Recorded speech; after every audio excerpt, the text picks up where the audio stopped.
I love the sound of falling snow. It's kind of like watching lightning or seeing a shooting star. It's just one of those unique things you have no control over that doesn't always present itself. But when it does, it's a treat. I'm not really the hiking type, but when it's snowing out, I just can't help myself. We've all got those irresistible cravings. This happened during one of those snowy nights. I live in a woodsy area. It's not really in the woods per se, but it's close enough. If I wanted to access an expansive, dense forest, I'd only have to drive a few minutes. I didn't have any major obligations the next day, so it was either a Friday or Saturday. Probably a Saturday, because I remember being slightly hungover from going out the previous night. It also wasn't supposed to snow that night, which I remember specifically, because I have a habit of checking the weather obsessively during the winter months. I was sitting in my room reading a book when it just started snowing. Abruptly, as if someone had just casually flipped a switch. I didn't even notice it at first, but by the time I realized what was going on, there was already a considerable amount of snow on the ground. Without thinking too much, I instantly knew what I wanted to do: take a snow walk. So that's what I did. The spot I drove to is pretty secluded for the most part. It's a local hiking trail that usually doesn't see that much traffic. I stepped out, admired the snowfall for a few seconds, and started. I didn't really have a defined plan in my mind. My only objective was to get deeper into the woods so I could more fully appreciate the snow. After about 20 minutes of walking, I was finally satisfied with how far I'd gone. But then, the literal moment I stopped to appreciate the snow, I heard something that definitely didn't belong there. It was a child's voice. It took me a few moments to even process what I heard. Just as I was telling myself my mind was playing tricks on me, I heard it again. The sound of a little boy yelling, "Hi." I know that sounds pretty benign, but it was just so freaky in the moment. It was quite literally the last thing I was expecting to hear out there, all alone in those woods. The other unsettling thing about it was that I couldn't really tell where the voice had come from. It sounded like it could have come from a number of different directions, if that makes any sense. I whipped my head around, but there was no one there. I kept looking around frantically, but there was no one in sight. Just as I was about to head back to my car, I heard the voice again. It was definitely a little boy's voice. Only this time, he said, "Up here, silly." Without even processing how freaky of a thing that is to say, I instinctively looked up, and there he was. There was a little boy who looked to be around 9 years old, just sitting on a tree branch in a tree not too far away. It was the most bizarre thing. The boy was clearly bundled up for the cold, but how he managed to climb that tree, I had no idea. The lowest branch to the ground was at least 20 feet off the ground. Strangely,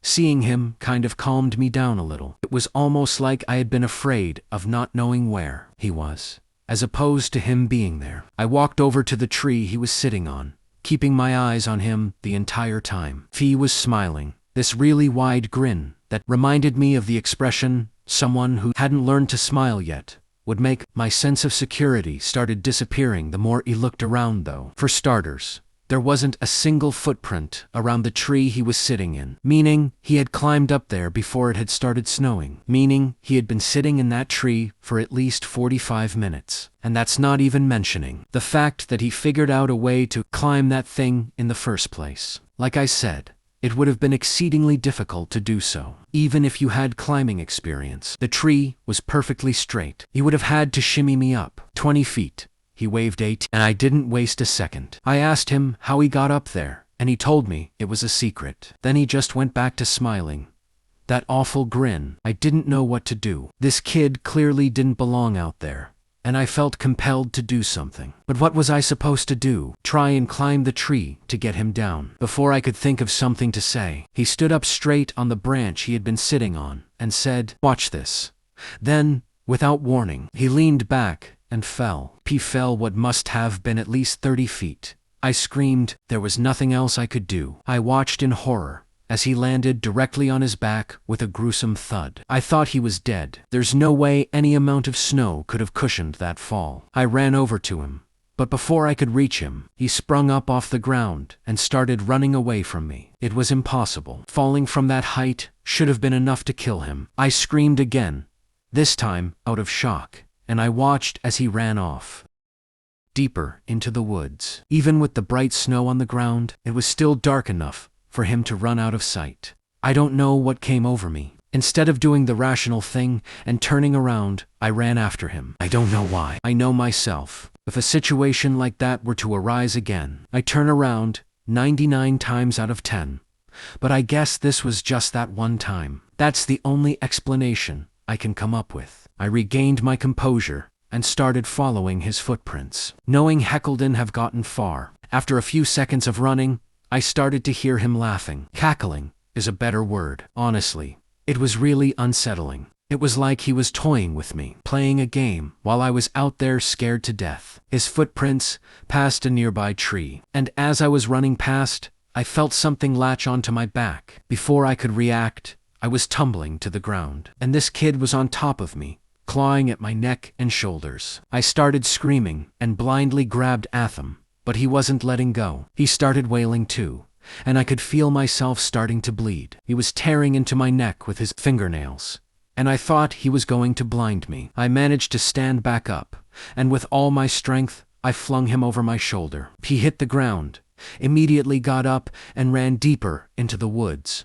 still laughing. This time, I didn't chase him. If it weren't for the cuts on my neck and the blood on my hands, I might have just stood there forever. The cuts didn't feel that deep, but there was an uncomfortable amount of blood. I hadn't been wearing a scarf, so I pulled off my hat and wrapped it tightly around my neck. My hands were shaking and soaked with my own blood, and I was having a panic attack. The next 20 minutes are really fuzzy, probably because I was so terrified and I had lost so much blood. The next thing I remember is being in the back of an ambulance. And then after that, I remember talking to some police officers about what happened. I got the medical attention I needed and was asked to recount my story like 10 times. At the time, I didn't realize what was so unbelievable about it. I would only later learn that while I had been in the hospital, the police had searched the area and found nothing. What's worse, they allegedly followed my footprints and only found the one set mine. I remember being so emotionally distraught when I found that out. Greater than music, greater than.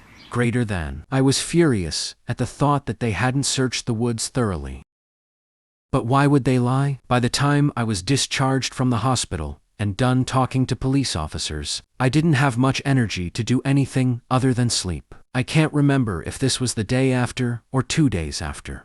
Like I said, things got a bit fuzzy, but I eventually went back to that hiking trail. It had snowed considerably since then, so it wasn't too surprising to find that my footprints had been snowed in. I searched the entire forest. It must have taken me hours, but there was no sign anyone had been there. This is still one of the freakiest things that has ever happened to me or anyone I personally know. This happened over winter break, my sophomore year of college. I was 19 and had the house to myself for a little under 2 weeks. During the second week, a massive snowstorm hit. The forecasts were predicting something crazy, and they definitely weren't lying. By the time I woke up that Saturday, there was already close to a foot on the ground, and it was still coming down hard. Plows couldn't keep up, and by late afternoon, the roads were basically impassable. I should mention that my neighborhood isn't your typical suburban setup. The houses are pretty spread out, and there's a lot of wooded areas between properties. It's nice in the summer,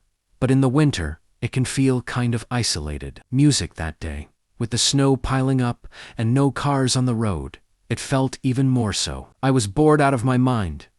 By like 6 p.m., the Wi-Fi knocked out while I was sleeping, so I couldn't even pass that time by playing video games or anything. For context, my only hometown friend is this guy named Ryan, and I knew he was around because I had literally hung out with him the day before. So, while I was dying of boredom in my room, I got this idea that I thought was hilarious at the time. I was going to walk to his house and surprise him. The roads were undrivable, sure, but I figured I could make it on foot. It was only about 1.5 miles, maybe a little more. I'd walked further than that, plenty after. Looking back, it was a pretty stupid idea, but I was 19 and bored, and thought it would be funny to just show up on his doorstep covered in snow. The first part of the walk was actually kind of nice. The snow had stopped falling by then, and everything was covered in this thick white blanket. The streetlights made everything glow, and it was weirdly peaceful. I could hear my own breathing and the crunch of my boots, but that was about it. There wasn't a living thing out there. About halfway there, the route cuts through this stretch where there aren't any houses for a while. It's mostly just trees on both sides of the road and a few empty lots. During the day, it's nothing special. But that night, especially with all that snow, it felt different. That's when it really hit me how alone I was. It was a really strange feeling. I kept walking, and out of nowhere, I saw headlights up ahead. The lights were pretty far off, but they were coming from the direction I was headed. I stopped walking and watched them get It was definitely a snowplow, and it was moving really slowly. But then, out of nowhere, it suddenly veered hard to the right, like the driver had lost control or was trying to avoid something. I watched them cut across the road and disappear into the tree line. There was this muffled crunching sound, and then everything went quiet again. My first thought was that someone had just crashed, so I started running toward where I'd seen the lights go off the road. The snow was deep, and I couldn't move that fast. But the only thing on my mind was the thought that someone was hurt and needed help. It took me a few minutes to reach the spot. I could see where the vehicle had gone off the road, so I followed the tire tracks until I found it. The scene looked exactly as I predicted. A snowplow with its front end crumpled and smashed into a tree. Its headlights were still on, and the engine was still running. I ran up to the driver's side, preparing myself to have to lift someone through the snow. But when I got to the window and looked inside, there was no one there. The driver's seat was empty. I stood there for a second, not really processing what I was seeing. I thought maybe the driver had been thrown from the vehicle or something. So I looked around. The windshield wasn't shattered though, so they must have still been inside the plow. I checked the passenger side, but that seat was also empty. I ended up pulling the driver's door open in frustration, thinking maybe they had slumped down below the steering wheel. But there was no one there either. It took me a few seconds to realize that the entire plow was empty. There was quite literally nowhere else someone could have been. I remember just standing there in the snow, staring at this wrecked snowplow with its headlights still on and its engine still running, feeling like something was very, very wrong. There were no footprints leading away from the truck. Whoever had been driving the thing had just vanished. It's hard for me to describe what I felt next. I got this sudden, overwhelming sense that I needed to leave. It wasn't a thought so much as a feeling, like something in my gut was forcing me to get out of there. I trusted my gut and backed away from the plow. As I was walking back the way I had came, I heard a voice ring out from somewhere behind me. It was a man's voice, and he was yelling for help. I wanted to turn around and help. That was my goal in the first place. But every instinct I had was screaming at me to keep moving. I started running, and as I got further away, I heard the voice yell out one more time. It sounded much closer the second time, like impossibly close. No one could have moved that fast through such deep snow. I didn't turn around. I ran the entire rest of the way to Ryan's house. The joke was pretty much ruined at that point. I must have looked insane when his mom answered the door. I explained what happened, and Ryan's dad ended up calling the police. In the time it took the police to get out there and back, amidst all that snow, Ryan and I had gone back and forth about what I'd seen probably a dozen times. He kept asking if maybe I imagined it, or if maybe the driver had walked away before I got there. But I knew for a fact that my eyes hadn't been playing tricks on me. When the police got to Ryan's house, they revealed something horrifying. Apparently, they hadn't found any tire tracks on that round at all. They had searched the entire road, but there was no sign that a plow had ever even been there. The officer